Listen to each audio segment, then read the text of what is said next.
À l'été 2022, il y a 3 dronistes amateurs qui ouvrent un nouveau canal Telegram.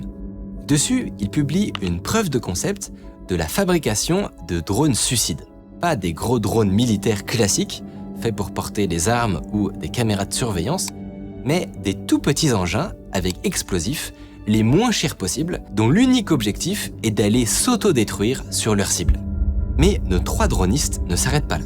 Ils joignent à leur publication la liste complète des pièces détachées à acheter sur AliExpress et un tuto pour expliquer les étapes.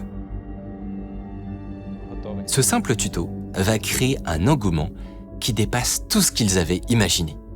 Partout en Ukraine, fleuristes, baristas, collégiens, blessés de guerre, des milliers d'Ukrainiens s'y mettent. Dans leur salon, dans leur cuisine, ils achètent et montent eux-mêmes des drones pour les envoyer sur le front. Next step, I will send it to engineer and pilots. They will test it, and if it's everything okay, they will send to the front line. Le succès est tel que d'autres initiatives comme ça vont naître partout dans le pays.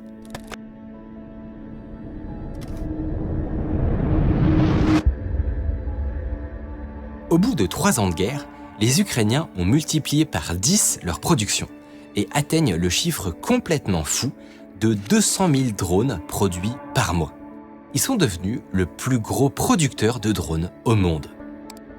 Alors, est-ce que ces drones pourraient être envoyés sur les bombardiers russes?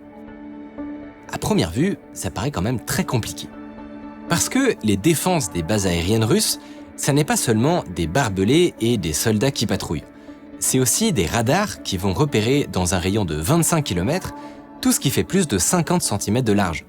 Des systèmes qui détectent les signaux de commande et les signatures de radiofréquence des drones.